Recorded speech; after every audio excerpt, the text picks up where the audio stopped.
అందరికీ నమస్కారం. అందరికీ స్వాతంత్ర దినోత్సవ శుభాకాంక్షలు. ఈరోజు మనం చర్చించే టాపిక్ శకట యోగం. జాతక పారిజాతం అనేటువంటి గ్రంథంలో ఈ శకట యోగానికి సంబంధించిన శ్లోకాలు ఇవి.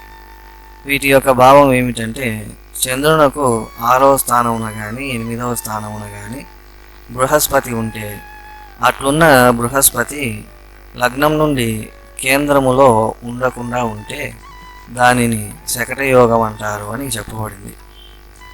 ఈ యోగంలో పుట్టిన జాతకుడు రాజకుల సంభూతుడైనను దరిద్రుడగునని, క్లేశములచే నిత్యము విచారించువాడగునని, రాజ విముఖత చేత నిత్యము బాధపడువాడగునని చెప్పబడి ఉన్నది. మన సంప్రదాయ జ్యోతిష గ్రంథాలలో ఇటువంటి యోగాలు చాలా చెప్పబడి ఉన్నాయి. ఈ యోగాలని ఏ విధంగా సూత్రీకరణ చేశారు అనేటువంటి విషయము ఎక్కడ ఉండదు.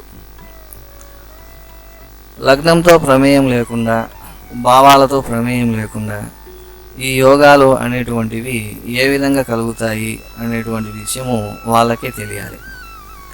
మనం ఒక ఉదాహరణని పరిశీలన చేస్తే, ఇది మేషలగ్నం. మేషలగ్నానికి 4వ స్థానంలో చంద్రుడు ఉన్నాడు. ఈ చంద్రుడి నుంచి 6వ స్థానంలో గురువు ఉన్నాడు కాబట్టి ఇది శకట యోగం. శకట యోగంలో పుట్టాడు కనుక ఇతను దరిద్రుడు అవుతాడు అని చెప్తే అది జరగదు. ఎందుకంటే భాగ్యాధిపతి భాగ్యస్థానంలో ఉంటే భాగ్యాన్ని అభివృద్ధి చేస్తాడే కానీ దరిద్రుని చేయడు. ఇక అదేవిధంగా 4వ స్థానంలో చంద్రుడు.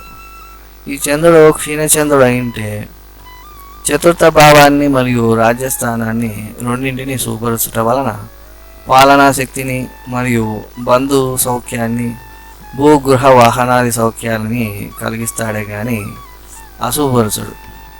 ఈ శకట యోగంలో చెప్పబడినటువంటి విషయాలు జరగవు. లగ్నంతో ప్రమేయం లేకుండా, భావాలతో ప్రమేయం లేకుండా, భావాల యొక్క కారకత్వాలతో ప్రమేయం లేకుండా, గ్రహకారకత్వాలని లెక్క చేయకుండా, వీటి అన్నింటి యొక్క ప్రమేయం లేకుండా వీళ్ళు ఏ విధంగా ఈ యోగాలని సూత్రీకరణ చేశారు అనేటువంటి విషయము ఎవరికి అర్థం కాదు. ఈ యోగాలలో చెప్పబడినటువంటి విషయాన్ని ఉన్నట్లుగా మనం చెబితే అది అనుభవంలో జరగదు. చాలామంది జ్యోతిష్కులు ఈ యోగాలలో చెప్పబడినటువంటి విషయాన్ని ఉన్నట్లుగా చెబుతూ ఉంటారు.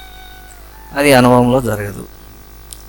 మనం ఆ దారిన పోకుండా ముందుగా లగ్నం ఏది, ఆ లగ్నానికి శుభగ్రహాలేవి, పాపగ్రహాలేవి అనేటువంటిది విభజన చేసుకొని, తర్వాత భావకారకత్వాలను తెలుసుకొని, గ్రహకారకత్వాలను తెలుసుకొని, వాటిని ఆధారంగా చేసుకొని ఫలితాలను చెబితే అవి అనుభవంలో కొంతవరకైనా ఫలిస్తాయి. కేవలము ఈ యోగాలని ఆధారంగా చేసుకొని ఫలితాలని చెప్తే అవి ఫలించవు. కనుక ఈ విషయాన్ని మీరు అర్థం చేసుకుంటారని ఆశిస్తూ ఈ వీడియోని ఇంతటితో ముగిస్తున్నాను.